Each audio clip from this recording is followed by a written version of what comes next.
এই দেশের মানুষ বহুবার রক্ত দিয়েছে, কিন্তু যে কারণে রক্ত দিয়েছে সেটা কখনোই পুরোপুরি সম্ভব নয়। কিন্তু তাদেরও মনে রাখতে হবে যে তারা হলেন অন্তর্বর্তীকালীন সরকার।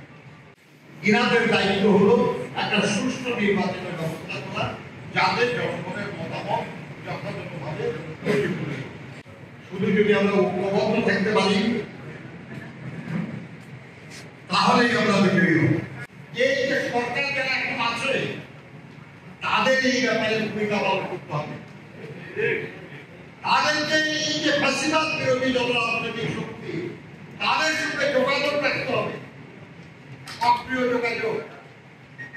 তাদেরকে সাথে নিয়ে এই অশুভ শক্তিকে মোকাবেলা করতে হবে।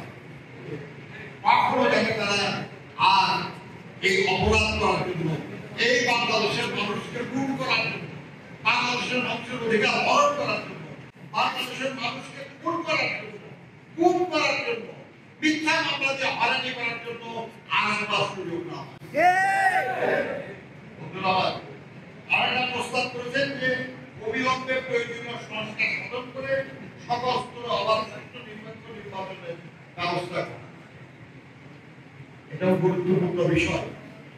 মনে রাখতে হবে এখন যে সরকার দায়িত্বে আছে তারা জোর করে ক্ষমতা দখল করে নাই। আমরা এই দেশের মানুষ, আমরাই তাদেরকে দায়িত্ব দিয়েছি এবং আমরা বলেছি যে আমরা সরকারকে সহযোগিতা করি, সাফল্যে সহযোগিতা করি, দায়িত্ব পালনে সহযোগিতা করি। কিন্তু তাদেরও মনে রাখতে হবে যে তারা হলেন অন্তর্বর্তীকালীন সরকার।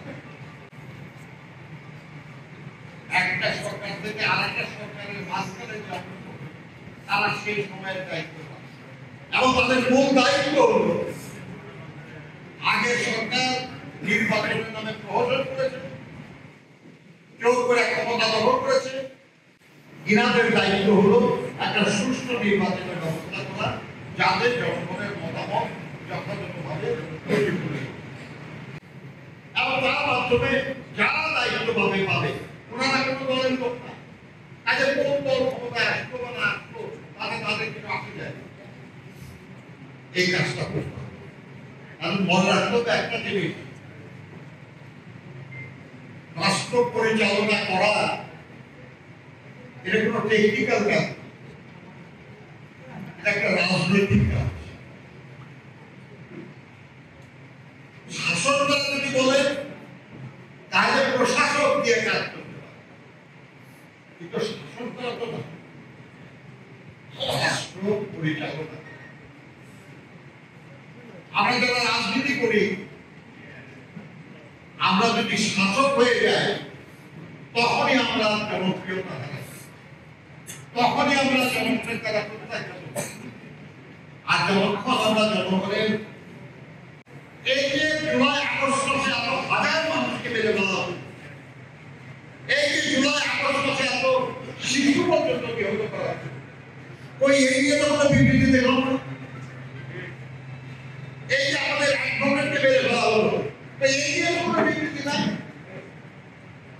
তাহলে একজনকে গ্রেফতার করলে বিবৃতি দেবেন আর খুন করলে বিবৃতি দেবেন না, একজন না হাজার হাজার খুন হবে তার বিরুদ্ধে কোনো বিবৃতি না। এটা পক্ষপাত, এটা কোনো ব্যক্তি করলেও খারাপ, কোনো রাষ্ট্র করলেও খারাপ।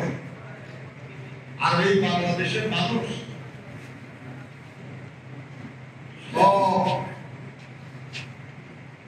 অনেক আন্দোলন,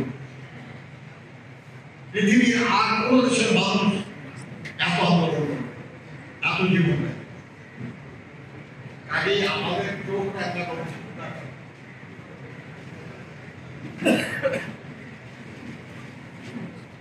শুধু যদি আমরা ঐক্যবদ্ধ থাকতে পারি তাহলেই আমরা বিজয়ী হব। আমাদের এই ঐক্য